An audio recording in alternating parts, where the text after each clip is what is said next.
Hello and welcome to Forbidden Talk, a programme dedicated to exploring sensitive social issues in the Middle East. Today we shall be looking at culture conflict for second-generation Middle Eastern immigrants, how they relate to their parents' culture and how they adapt to the host country. How actually easy is it to form an identity in a country that is different to that of your parents' culture? What are the issues and challenges that arise for both parents and their offspring? How can the second generation balance the demands of retaining and celebrating their roots as well as fitting in and adapting to the host country? We'll be discussing these issues and more, but first I'd like to introduce my studio guests, Dr. Sundas Ali, lecturer in politics and political sociology at the University of Oxford, and Philip Juma, founder of Juma Kitchen, an Iraqi pop-up restaurant based in various venues across London. But before we move on, let's take a look at this brief report on Arab history in the UK. It's believed Arabs have been visiting these British shores for thousands of years, but large-scale immigration began by the end of the 19th century. Today, there are an estimated 500,000 Arabs living in the UK, mainly in the capital itself. There's evidence that people from Arab land visited Britain in pre-Roman times, trading tin in Cornwall. During Roman occupation, Britain and many Arab lands formed part of a vast empire, trading goods and people moving relatively freely. Historically, both sides have faced each other on the battlefield a number of times in events like the Crusades of 1096. But Middle Easterners and Westerners haven't just fought each other. Queen Elizabeth I sought help from the Ottoman Empire in the 17th century against the Spanish Armada. But nowadays the Arab community is known for its rich history and culture that has become a pleasure for many here in the UK. It's actually had such an impact that even the Prince of Wales has expressed his keen enthusiasm about Arabian gardens, art and history. But there's no doubt that recently the Arab reputation has been tarnished here in the UK. With many Middle Eastern countries in the midst of wars and political turmoil, there's been an increase of refugees. But many will be hoping that recent events won't whitewash the fact that Middle Eastern culture has made hugely positive contributions to Western society. Philip, can you tell me about your background? How would you introduce yourself? Well, I think I'd call myself English. My father was born in Iraq and spent most of his teenage years in Iraq. And when he was 18, he came over to London, where he met my mum, who is Irish. And I guess when you obviously break that down, I guess I can be called an English, Irish, Iraqi. But to introduce myself, I would say I'm English. And how does that feel, or how is that being half Iraqi, half English, and then I'm Irish as well? Yeah, So it's not quite half-half, but I embrace it. I guess growing up in London, with the pressures of schools and just all round when you're in your youth, I guess people can be a little bit more raw in their thinking, in their approach, and less educated. But now that I've got older, more mature, it's a culture that I embrace, and that coincides with myself founding Juma Kitchen and embracing Iraqi cuisine. Okay. Dr. Ali, in your research, is it common to see a conflict of allegiances occurring? Maybe a second generation immigrant is in a situation where there's a clash with their environment and their ethnic origins. My research has shown that on the whole there isn't an identity crisis as claimed often in the media. Most of the respondents that I interviewed that were second and third generation, they felt at home in Britain. They felt that there was a sense of belonging. And as Philip is speaking, it's, my respondents are coming back to me in my mind because I also had similar narratives of multiple identities and a sense of belonging, and that you can mix and mesh these different identities. So they belong in Britain, but do they belong to their ethnic origin as well? Do they relate to that? How Yes. Are they cut off from it? So this is where we see a mixture. We see some who are completely, they do not want to identify with their ethnic identity because they don't see anything positive about maybe the political situation in the countries where they come from.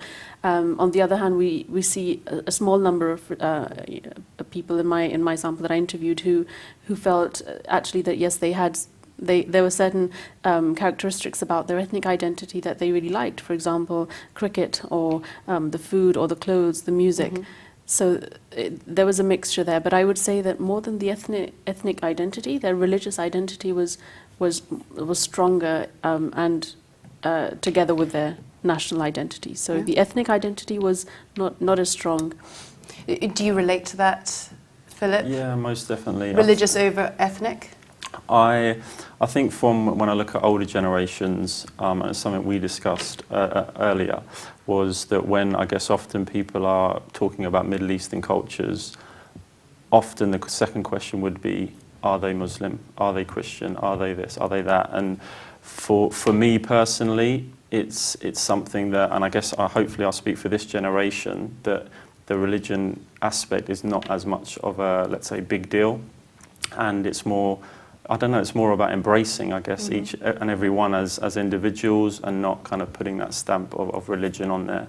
And you know, this London, we're in this cultural hub, and it needs to be embraced. Do you think that's quite an idealised vision?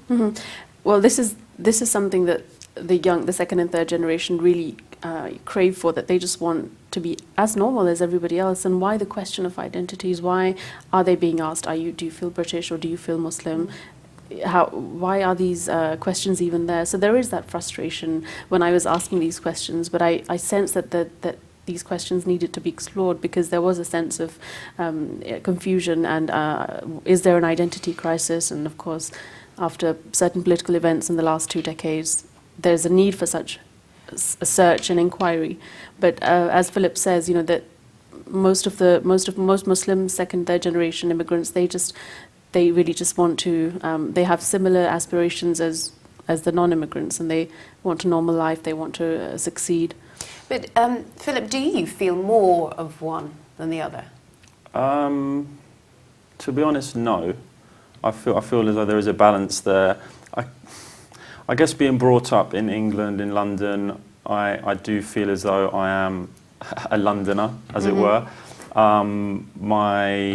My mum's influence was a lot more apparent to me growing up, and as a result, I do not speak Arabic, and that is a shock to many Iraqis that I meet. You know, they're shocked that I don't speak Arabic. Yes. But as I say, my mother brought me up after my mother and father separated. So this kind of, I guess, label, as it were, of being a Londoner or being English, I guess is slightly more biased towards that. Maybe if I was, you know, speaking Arabic as a second language, that might be different. But yeah. Do you have you come across that in your research as well, that being a Londoner?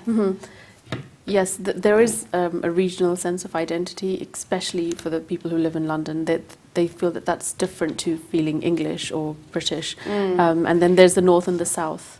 Yes, I noticed you didn't really say British. I don't know if that was specific. Yeah, no, I think I would say more of a Londoner, yeah, because it is where I've been all of my life. Would you say that you feel more of a Londoner than British? Now that you're asking, yeah. And you said English. Yeah. I'd say definitely English. I think no hesitation there. But the whole Londoner over that, the jury's out on that one. I guess. I think, as I say, I've been born here, brought up here, very proud to be, you know, embracing London and all of its culture and being part of it. Yeah, I'd definitely say it is more towards London. I mean, British is a very wide term. We have to remember, you know, it includes England, Scotland, Wales, Northern Ireland, and then within those you have London, you have different Manchester, you have different regional identities as well. So some people find it difficult to define Britishness. What does it mean to be British? And one of the girls I interviewed, she said, "No, I feel English." She said, "I don't." She said, "I was born in England. and I feel English. It feels like that. So then we have to be we have to be careful and see what are we asking them, and Yeah. do we really know ourselves what Yeah. this means, and we have to dig a bit deeper and see what it really means for the people that we ask when we ask them, do you feel British? And Dr. Ali, I wanted to ask you, what's the difference between assimilation and integration? Okay. Assimilation in social science research, in academic literature, is defined as when a minority group has to give up a part of their unique cultural identity to adapt into the larger society. So, for example, somebody from, say, Iraq or Iran or any country, a minority group in Britain, they would have to give up a part of that cultural identity to adapt. Whereas integration, on the other hand, means you can hold on to some of your cultural identity, some of that cultural distinctiveness, while maintaining relations with the larger society. So assimilation it requires more of letting go of your cultural identity, whereas Right. integration, you can hold on to your More cultural. positive. Yes, Yeah. it's just a different dynamic in both, and people sometimes assimilate and sometimes they integrate. So it's about each individual, what their choices are. So you feel more integrated, Definitely. I'd say. Definitely. And what are the most common difficulties that come up between the first generation immigrants and their children? So here we see that there are intergenerational dynamics, differences. So often what happens is that depending on which country you've migrated from, but in Britain we see that the first generation were mostly people who've, from a labour class, they've come and they've struggled, they worked hard, and their values and their principles are very different to the second and third generation who haven't. They have their own struggles, but the first generation have a different idea of settling into the country to which they migrate to. So they don't challenge certain norms, and they accept society. They accept it, yeah. Yes, whereas the second and third generation do stand up for their rights more, and they challenge. So these are perhaps So they're because they post-material. feel less threatened or less wanting to follow the native, Yes. the host country. Yes, and also because of their experiences when, for Okay. example, some of my respondents, they said, they felt discriminated in school when they were younger because of their race or sometimes their religion, but mostly race. And that really does play into how their identity... So identity is a two-way process. It's not just how you define yourself, but it's also how the host society accepts you or does not accept you. So that and defines you as well. Yes, yes, Yeah. and defines you as well. Yes, precisely. So that's so the second and third generation have had to deal with these issues in a different way, Right. and perhaps because they haven't had that struggle that their parents had. So they are more challenging, and they do stand up and they dissent more. There is a reaction. So and then. Do the first generation, the second generation, do they really understand each other? What are the different issues? How religious are they, and what is their definition of religion? So we find that second and third generation, in my research, I found that their idea of religion was quite different. It was they thought that the first generation was more ritualistic. So, for example, just praying or just fasting. They thought that this is not enough to be Muslim. They had to be more. They really had to understand the essence of Islam. So there's differences in your understanding of religion. There's differences in your life aspirations, what you want to achieve. It's all very interesting. Well, now joining us over the phone in London is Hala Di Maio, Editor-in-Chief and Fashion Director at Stilorama magazine. Hala, can you tell us about your personal story? When did you move here? Yeah, hi Anna. I moved here in 1984, 83, 84. I came here to study in London, and I came from Beirut, and I've been here ever since. Okay, and how did you decide you wanted to raise your children? Do they speak Arabic? I have two daughters, and they don't speak Arabic. No. I mean, is this rare for Lebanese children not to speak their mother tongue? Well, I don't know really because I was brought up in a bilingual home. As a child, I spoke two languages. At school, actually, I wasn't even permitted to speak Arabic. We used to have like very strict guidelines, so we had to speak French in the playground, and if we were heard, caught speaking Arabic at any time, sometimes would be given like, I don't know, a small extra homework to not to speak Arabic in the playground. So from my personal experience, I grew up, where I grew up in Lebanon. Arabic wasn't very much,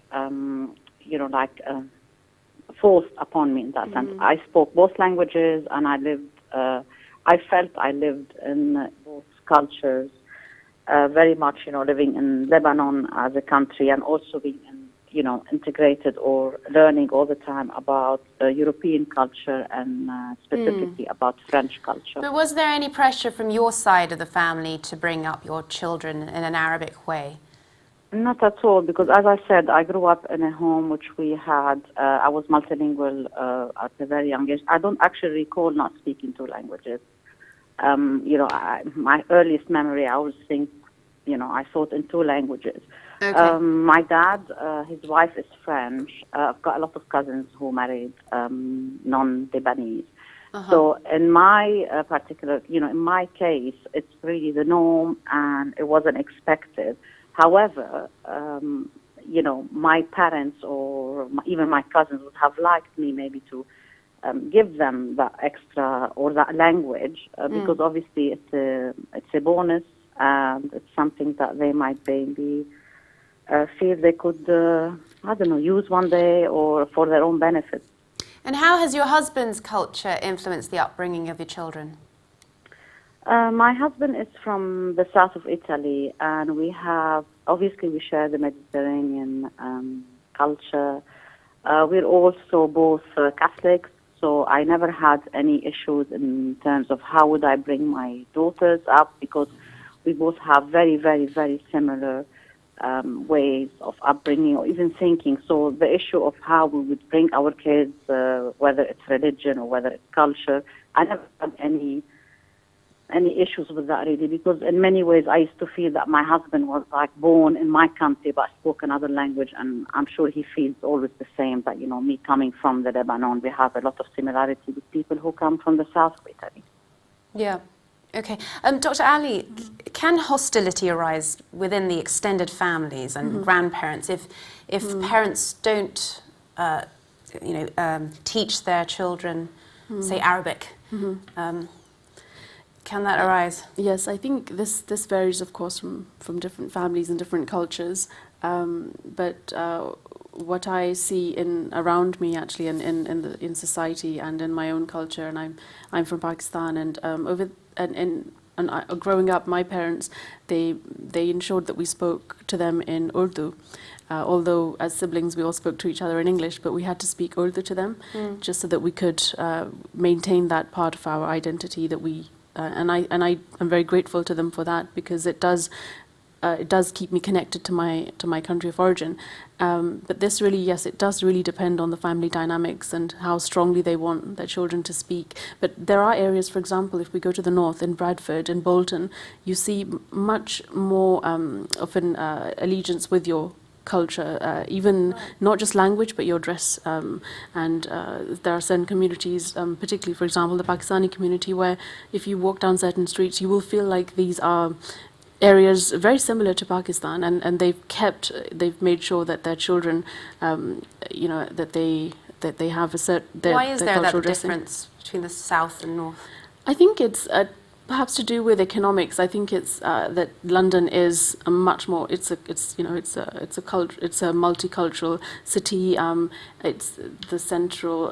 It's the financial hub really, and you've got just much more diversity in London, and it's a very fast-paced city. Whereas some of the cities in the north, they're just economically they're not as fast, and I think so that plays into the different communities there, and I think and certain immigrants tend to settle in those in the northern cities because of the work that their skill set might be more suitable to. So that could mean that they're not as skilled, for example, to live in London, and so that really does shape your community. Hala, that's a good word, community. Have you been criticised by the Lebanese community, for instance, when they find out your daughters don't speak Arabic? Do they have... Yes, in a way, they have, but basically I don't take it on board. I just brought up my daughters the way I felt it was true to me. And, you know, for me, the UK, or especially, I would say London, because this is where I've lived most of my life, my adult life, is my second home, is my adoptive mom. So for me, I feel I can relate very much to a way of living and a language that, you know, whether I have had criticism from some people, it's, you know, I don't criticize how others bring up their kids. So I've just taken it on board and, you know, carried on living the way I want to live. And how would your daughters feel? I mean, do they feel Arabic? Do they feel British? Do Not they feel at more all. Italian? I'm surprised how my daughters feel completely, well, I'm not really surprised. Maybe, you know, it was something that I did it intentionally or maybe unintentionally. But my daughters don't feel at all any connection with the Middle East. The only connection they have is when they see their aunties or my cousins, or obviously the Lebanese food, you know, when I cook it, or when they go to Lebanese restaurants. They, you know, their names are European names. I mean, unless somebody, you know, unless they would tell people my mom is from the Lebanon, nobody would ever guess in that sense. So they've never had to justify where they come from, because they've always had to answer to the Italian, you know, like their name is Italian, so everybody would assume they're from Italy. Now, obviously at school, you know, once people would know, like, you know, they're half Italian, half Lebanese, then they've had people ask them what is Lebanon, or they had cases when they come home and they feel having to justify to people exactly where is Lebanon, and, you know, are they Christians, are they Muslims? So in terms of these things, yes, they have to face a couple of little obstacles for them. But otherwise, I don't think, or they've never discussed with me whether they felt any feelings towards being considered Middle Eastern or feeling themselves as young Arab women. Hala, thank you very much for being with us today. Thank you for inviting me. Thank you. That's an interesting point, Philip, that having to justify your Iraqi connections. Do you ever feel that pressure, especially within family gatherings? I think a few things that Hala mentioned there definitely resonated with me.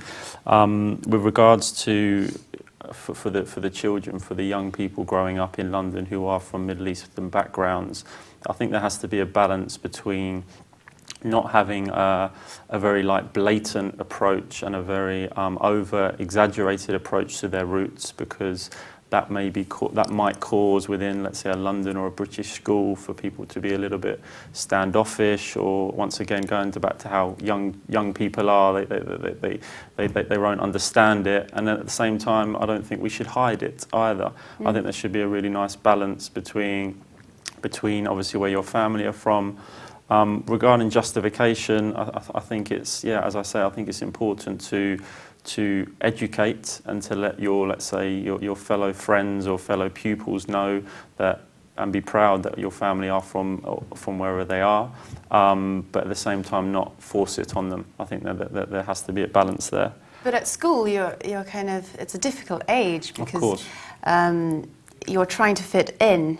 I mean, how was adolescence for you at school? And well, when I look back, I think it was around the Gulf. Saddam Hussein was branded across the television, and there was an element of bullying there towards me and other Arabs that were at my school.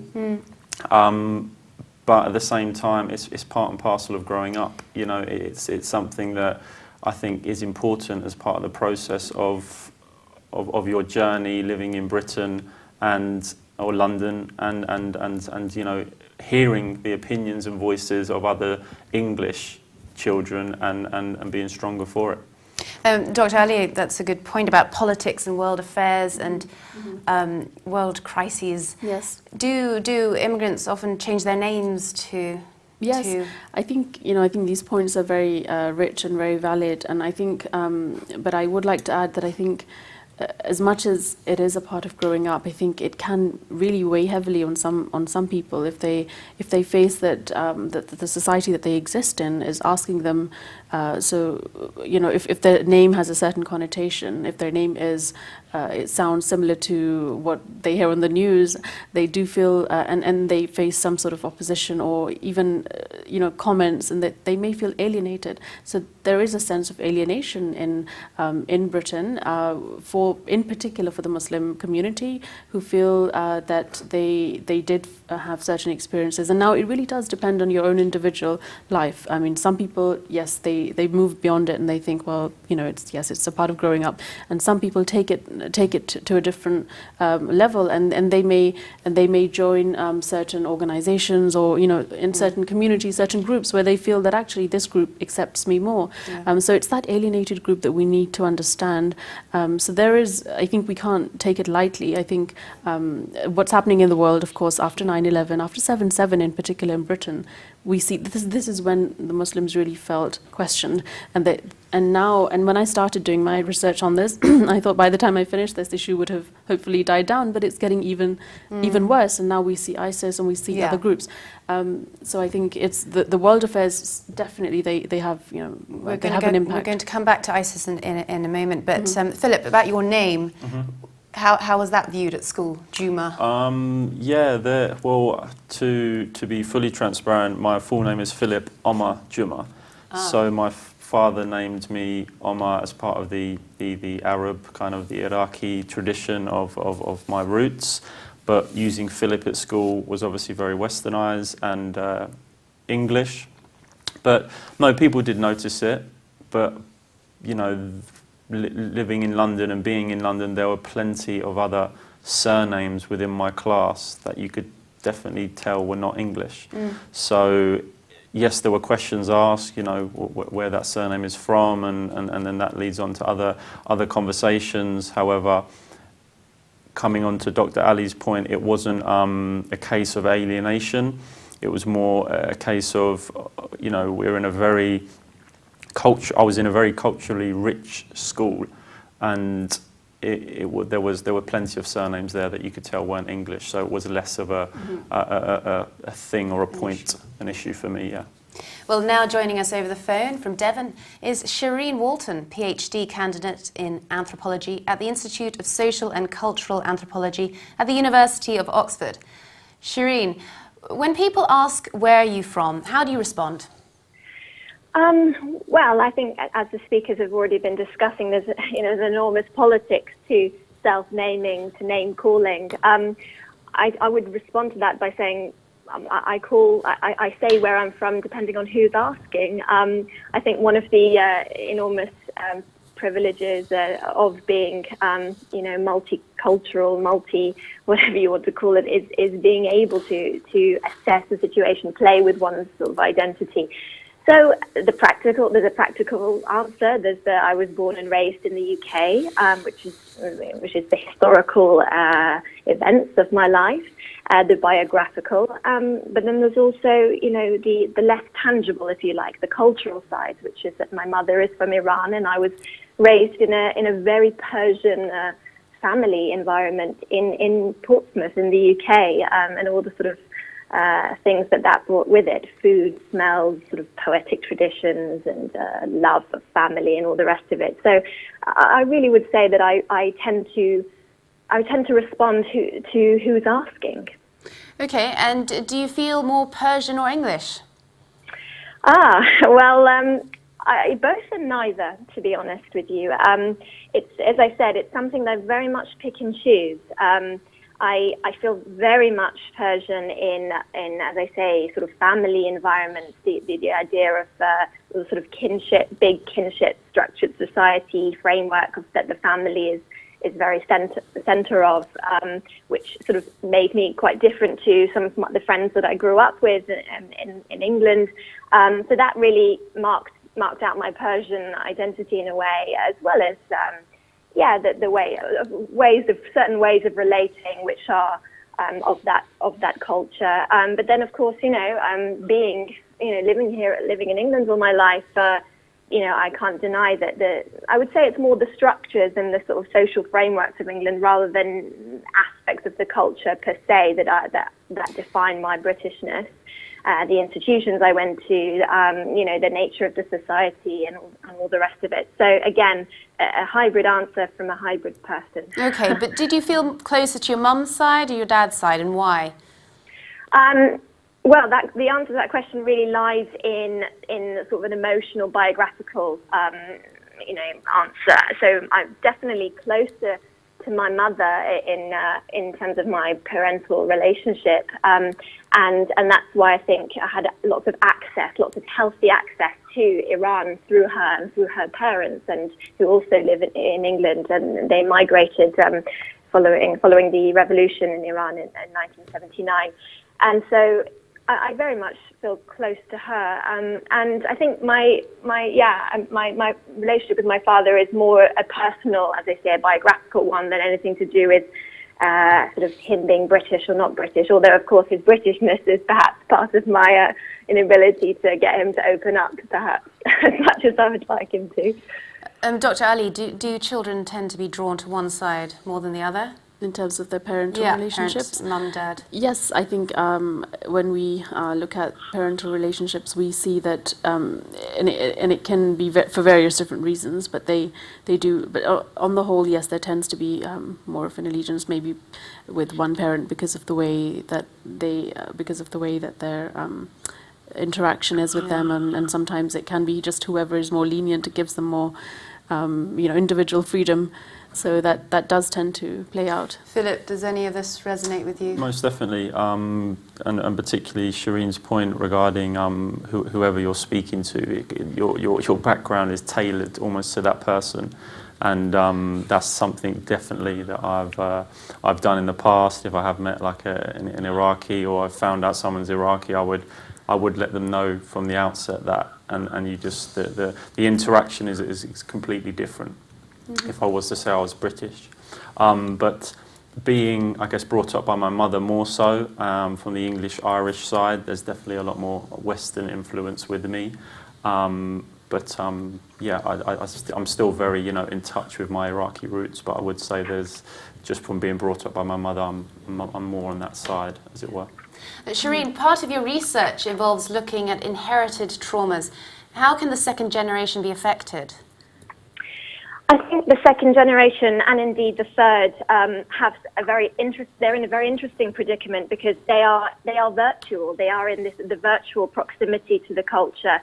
In some cases, of course, that might be very tangible, physical. They might go back to the country of their parents' and grandparents' origin. They may not. In my case, it wasn't until I was in my late 20s that I first went to Iran. Actually, as part of my research, I was very much not necessarily consciously kept away from it, but we'd never made it back, and that the family had left, and that there had been very difficult circumstances of their leaving and everything. So I think this issue of inherited trauma is again something of our generation, that we recognize aspects of post-rupture societies in our parents' facial expressions, the way they can't talk about certain topics, the way that they feel quite nervous about our survival so much, and that says a lot to me. That goes just beyond sort of nurturing one's children. It's a sort of survival mechanism coming from the act of migration. And so I think, as I said, this inherited trauma is quite virtual. It comes to us through storytelling. It comes through photographs. So I'm a visual anthropologist, and I study this in the context of second and third generation Iranians dealing with the war and the war with Iraq and the revolution in the 80s and 70s and 80s, and how that comes to us. And as I say, it's very much comes to us through mediation. So I think it's a very interesting concept. Philip, were stories passed on to you? And most definitely. I think when I look back at my younger age, there were many images and moments of my father, and I'm not sure how many people can relate to this, like shouting at the TV, in anger, and very much me looking at that thinking, in my younger age, why is he so angry? And then as we get older, we hear the stories from our parents, But I think it is very important as well to find the balanced view as well, to obviously appreciate that is the opinion and the experience of our families. However, sometimes when it is so skewed and so biased that there is no room for a neutral perspective, and then you then take that view, and then your children take that view, and so on and so forth. So I think at all times it's very important to obviously absorb and take on board our families' trials and tribulations and experiences, but at the same time do our own research as well from a neutral perspective. Shireen, are there differences between yourself and your brother in how you've related to the Persian culture? There are differences, and as it seems obvious from my work, is mine is more of an explicit engagement with the culture. I guess one way I'm trying to sort of, like a detective, retrace these steps essentially of my own existence in this world, and I do that, as I say, through academic forms of engagement as a sort of psychological, my own process of understanding. But it doesn't happen like that. For other people, it's more subconscious, or it's less tangible. And my brother, for example, is a musician, and he often talks about there are certain facets of Middle Eastern Iranian music, especially with regards to rhythm and sort of Sufi rhythmic cultures, which really strongly appealed to him. And he's very British, very British bloke, and suddenly he really sort of has this spiritual connection to this. And for me, it's just, and it's something rooted in our childhood, the stuff, exposure, things we listened to and we sucked up as children. So I think it manifests for different people and comes out in different ways, but it's not clear what exactly the nature of the forms of engagement are. And for some people it can take a whole lifetime, and I think it is a life story of discovery, retracing, going back there. Yeah. Well, thanks so much, Shireen, for being with us today and sharing your thoughts. Thank you so much for having me. Dr. Ali, private versus public, do you see second generations living different lives? To the first generation? Their public right. life being different to the one they sort of enter back into the home, and the private life. So then again, I think it depends if there's dual identities. Yes, I saw that in my research and to the people I spoke to, that whether there is a conflict, so they would interact differently with their colleagues, with their peers, as they would to their family at home. So the socialization and the outside and the inside inside the home and outside in society can be different, because there can be a peer pressure to really fit in, and so this can be they can manifest this in different ways, and yes, that's especially when there's a conflict, and sometimes when the relationship with their parents is not that good, or it's not that well developed or that personal, then they may hide certain things, and so that can, yes, but I think that really just, again, it depends on the relationship with their parents and how much they can open up to them. Okay. Philip, do you know Arabic? I'm learning at the moment. My father did not bring me up speaking the language. Okay, but how did that affect your relationship with the culture? Yeah, it affected it quite significantly. When family were around, I would just sit there, just looking, like visually looking at conversations, however, having no input. So most definitely it did affect things, but I've taken it onto myself to learn the language, and slowly learning the Arabic tongue, shall we say. Okay. Well, now let's take a deeper look at the reasons why second-generation immigrants choose to celebrate or reject their roots.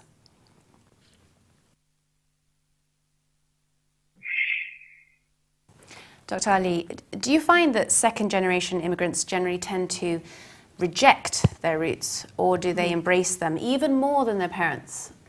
And why? Right. So I think here we see that for some young people living in Britain, second and third generation, they would completely reject their ethnic roots because, as I mentioned before, they may not feel that the country that they belong to has anything positive going on about it. but then they actually, interestingly, would form that ethnic identity in a very British way. So they would select certain parts of that culture and keep that and practice that in a very British way. So they may not want to go live in the countries that they have originally their parents have come from, and they may not even visit the country because maybe their experiences of visiting the country were just not very positive. But they do hold on to certain cultural aspects and practice them in a British way. So they've formed their own ethnic identity in the country that they belong to, which is very interesting. You mentioned ISIS earlier. Like, Yes. what drives the second generation who've been brought up here, educated here, to turn against the host country Yes. and go to fight in Iraq and Syria? What is at the root of that? I think so. This is, of course, a very complex subject, and it is being researched and studied from various different experts. But I would say that what my research informs me is that there are frustrations of foreign policy decisions taken by the government, which some minority groups do not agree with, and they would then have allegiances with certain other groups, which would convey a message that they identify with. And so ISIS is, of course, a very new group, and as we saw before, there were different groups such as Al-Qaeda. But I think the internet here is playing a role. It's more accessible, and social media has a role here in making it much more easier to connect with these certain groups. So foreign policy, objections to foreign policy, also deprivation, I think, has a role to play. A report that I just finished for the Muslim Council of Britain, it's called British Muslims in Numbers. One of the findings that we found was that almost half of the Muslim population lives in the 10% most deprived areas. So deprivation, I think, does play into your identity and how you succeed into life, and that alienation it can really foster as well. So there's an identity online as well. Yes. Building a community there. Interesting. Yes. I think now we see through Facebook, through Twitter, other various forms of social media, people now they spend more time on social media than they actually meet their peers. So we don't see that hanging out in very physical, tangible terms anymore that much. What we see is people liking certain pages, joining certain groups, and making friends online. And of course, we live in a globalized world now where people can be connected from different countries. If they identify with a message, they can sit in different countries and interact and then connect and then travel to that country. Makes it much more easier. Well, now I'd like to introduce Naima Yazbek, who's joining us over from Beirut on Skype. Naima is a dancer, singer and choreographer who was born in Brazil but now living in Beirut. Naima, can you tell us about your origins and why you decided to move to Lebanon as an adult? Yes, good evening. 6 years ago, I first came to Beirut. I was first searching my roots, my family roots, like trying to see where the village, my family from the origin Lebanese came from. And because I'm the Oriental dancer, belly dancer, and I like to sing even Arabic. Before I didn't know very much. I like it to sing in Arabic without knowing what I'm singing. So there were like 3 reasons I came here for. To research and to stay for like 2 months. But then when I came here, I found many other reasons that attracted me and started step by step, like making me stay. And when I came back to Brazil, I couldn't live in Brazil anymore. I wanted to come back and research more because it was not enough to learn better the language. I'm still learning. It's very difficult. And so how is that? I mean, not knowing, well, you have a limited knowledge of Arabic. Some would say that's very bold moving to Lebanon. Yes, well, now I understand quite well, but I cannot speak and write. So it's enough for my work. I can talk in Arabic a bit with my students, but I'm still in a bigger. After years, I found out that the real search It's not only personal or not all the language. It's something bigger. It's like I come from a country that has civil rights, and then I am here in Lebanon. There's many issues that I wish I could make it a difference, you know. So even with all the difficulties I have as a woman, when you are single, you have problems. When you are a woman alone, or when you are working as a foreigner, you have issues. When you, even with all the problems, I still see more good things, more things that I connect from the good side of my heritage. And also, I see many reasons to stay here and not to just give up. It's very easy to give up. In a Middle Eastern country, there are so many issues for a person who comes from America, from Brazil, from Europe, from the Western world. You come here, you will see many reasons that you could make you give up to live here. But yeah, so Naima, did moving to Lebanon give you what you were seeking? And has it satisfied your need to understand your past and the culture? Yes, actually not. I had this dilemma in my mind. My mom, she used to love her roots, her remembrances from the family. She was born in Brazil, but from her descendants.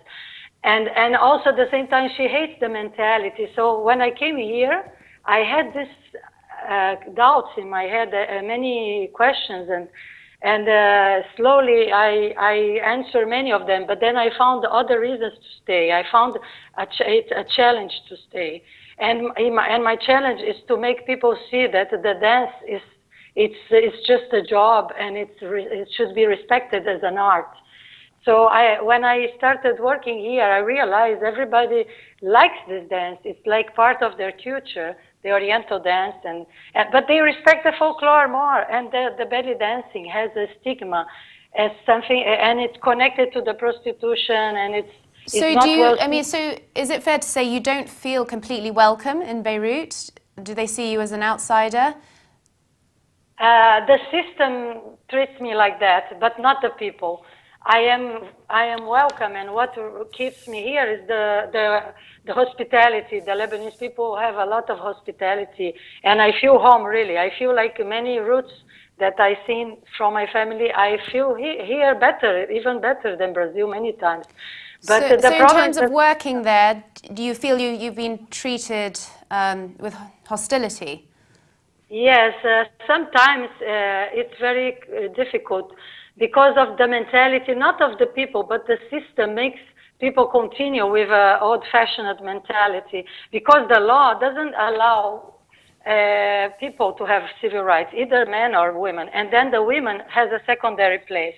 And then the dancers, the dancers that work as a dancer, they all come from abroad. And they are they are judged, the system of workers, the work permits they do for dancers here, suppose they are all possible prostitutes. So they make us have a humiliating system that we have to do blood tests, we have to, there is a sponsor, he brings us to Lebanon, and they take care of us, and they make us they pay a lot of money. It's like they are paying the price as if we are doing something illegal, but we are just doing a job, you know. Mm-hmm. My job is like any other job, but they just overcharge us. Naima, I'm just going to interrupt you there and bring in Dr. Ali.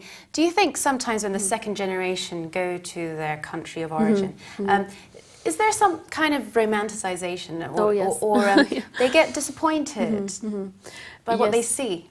Yes, I think, and I can speak personally here as well. I was born in Pakistan, but then I came to England when I was very young.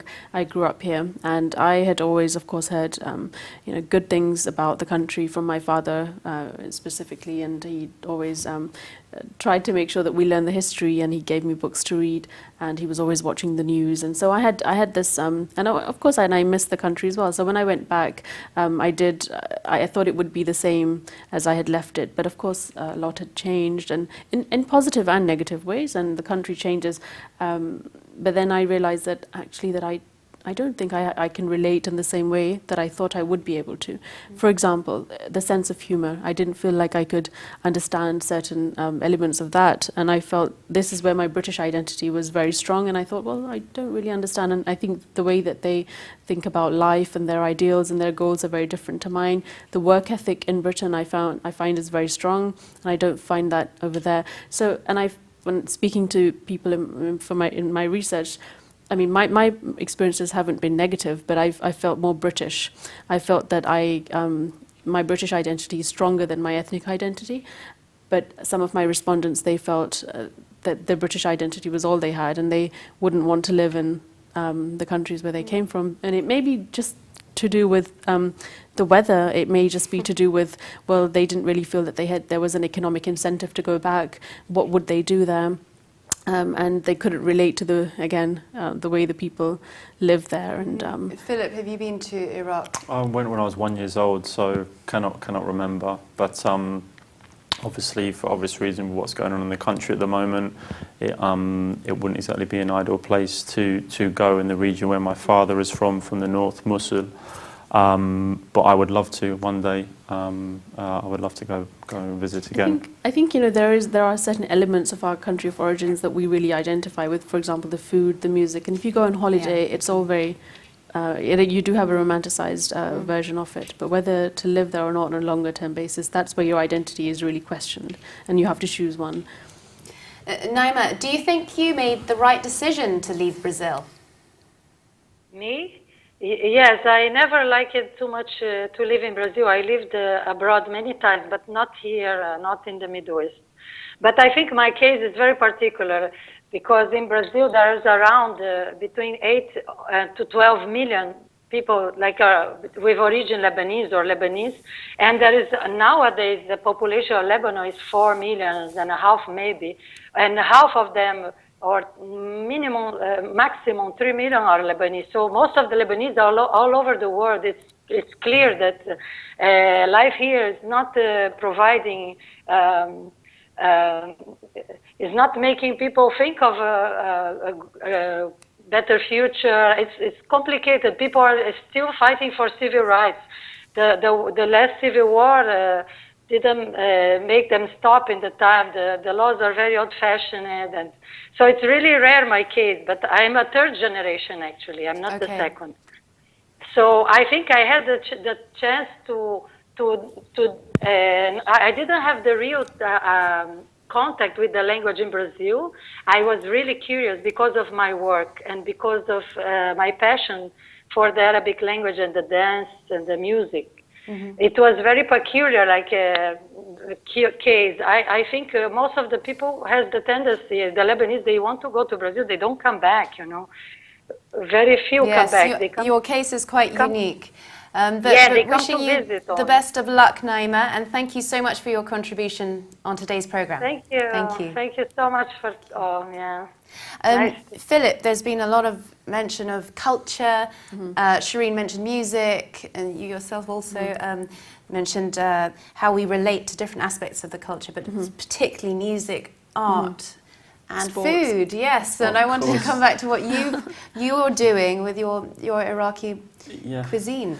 Well, most definitely, I think food is a universal language. No matter what country you go to, there is always that common ground of breakfast, lunch, or dinner, and that is a time where people share stories, share each other's cuisines and cultures, and it's something that I've been very much influenced from my father and his sisters, my aunties, and from seeing, I guess,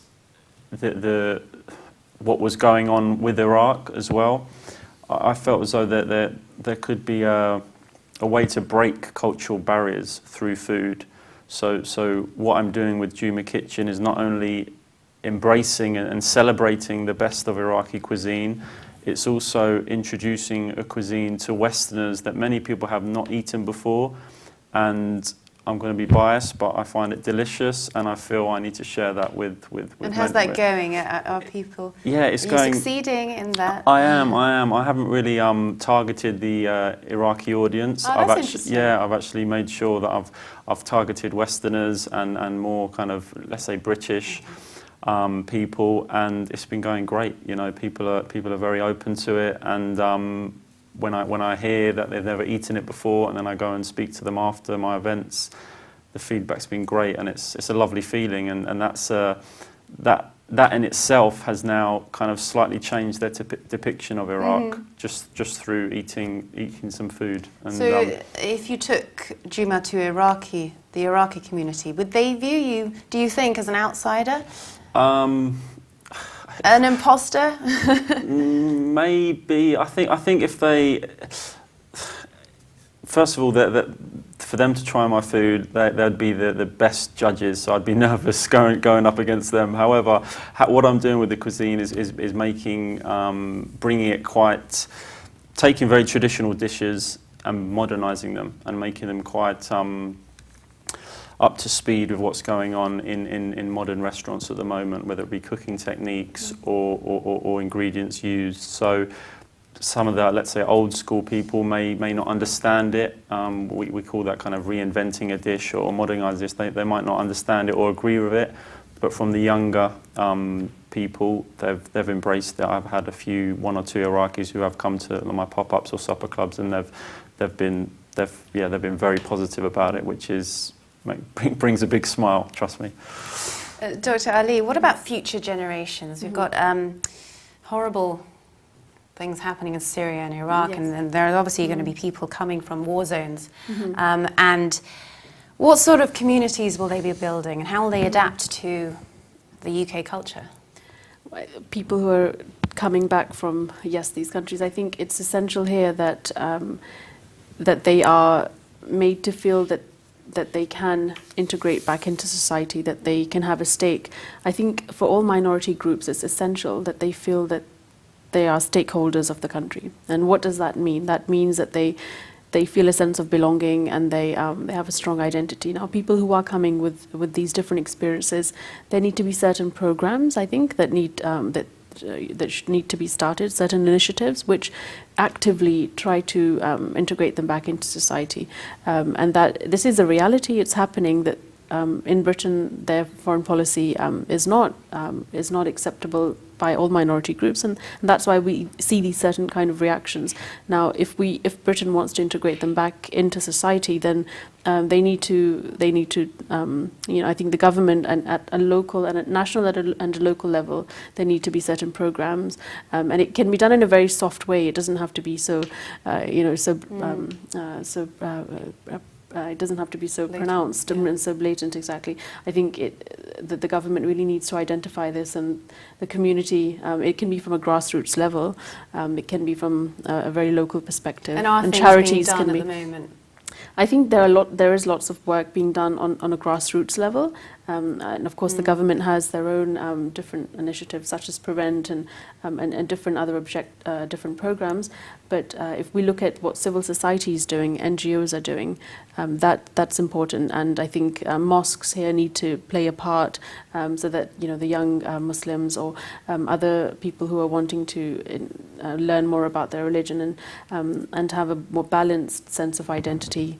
I think mosques need to do something here, and NGOs and charities, and that's where people they feel more they can communicate with them and for example the Muslim Youth Helpline is another program, so that's where I suppose others, Christians and yes, other support networks. Networks, exactly, and just groups that they feel that they can belong to. Okay, well, thank you. That's all we have time for today. It's been an extremely interesting discussion, and we've seen that the language, education, religion and culture that second-generation immigrants receive at home can certainly influence how involved they are with their ethnic origins.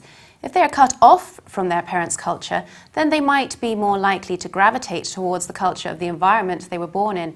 After all, as individuals, we are all driven to belong to a community. Having said that, can second-generation immigrants ever really escape their roots? Certainly the UK is a richer and better place with the many diverse cultures that reside here, and this is something to be celebrated. I'd like to thank all my guests for their generous contributions, Hala De Mayo, Shireen Walton, Naima Yazbek, and of course my studio guests, Dr. Sundas Ali and Philip Juma. Until next time, goodbye.